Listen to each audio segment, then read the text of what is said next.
Creatine is a popular and powerful ergogenic aid, so you're probably wondering when you should be taking it.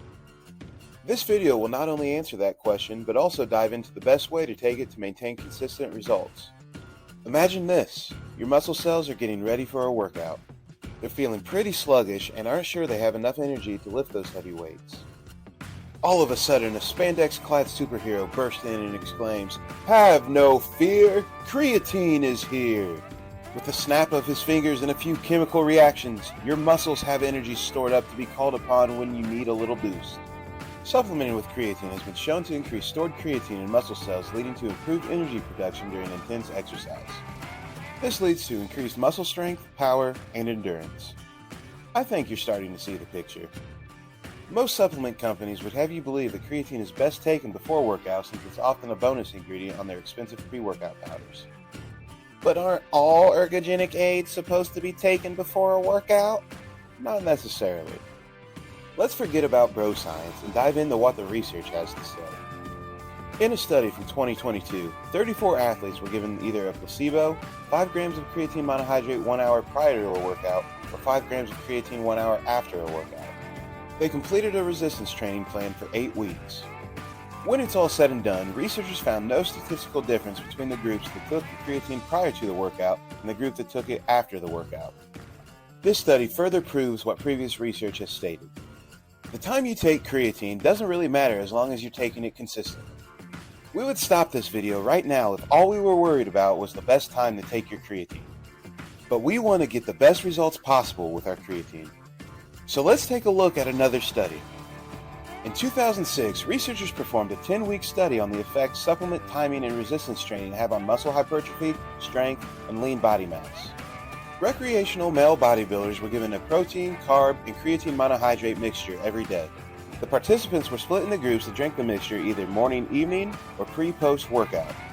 The study found that the individuals that drank the mixture around their workout had significant gains in lean mass and muscle strength. This suggests that supplementation timing can impact an increase in lean mass and strength gains. What can we take away from the two studies?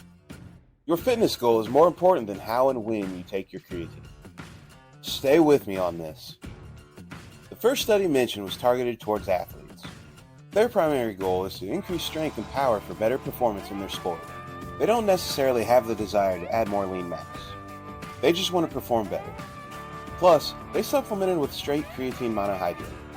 There was no added protein or carbohydrates in their regimen. That means no calories were added to their diet. So we could say that if your goal is to lose body fat while increasing muscular strength and power, you should be mixing your creatine with water or another low-calorie beverage. My favorite is my amino acids. On the other hand, the second study targeted bodybuilders. Their primary goal is to add as much lean mass as possible in order to develop the most muscular frame possible. They supplemented with creatine as well as protein and carbohydrates. These extra calories help them add the lean mass attributed to the results. Carbohydrates also help shuttle creatine to the muscle fibers faster. Based on this, we can make the statement that if your goal is to add muscle mass while increasing strength and power, you should mix your creatine with a protein and carb-based drink pre or post-workout. Creatine has the power to make or break a fitness plan. Individuals trying to lose weight may be tempted to give up when they feel themselves getting weaker when they're eating in a deficit. If losing body fat is your goal, I suggest that you mix 5 grams of creatine monohydrate with an essential amino acid or branched-chain amino acid drink. Those trying to add mass may waver if they don't see themselves making gains as quickly as they want. If you're trying to gain mass, I suggest you try one of these. The first thing you can try is mix 5 grams of creatine monohydrate with a 32-ounce Gatorade. Those carbohydrates are meant to hit the system quickly and will get the creatine to the muscle cells ASAP. The second thing you can try is mix 5 grams of creatine monohydrate with 16 ounces of chocolate milk. In this scenario, you'll ingest protein, carbs, and creatine just like the second study. If you're interested in finding out more, this video covers the many benefits of creatine. Be sure to hit the like button and subscribe to the channel for more great content.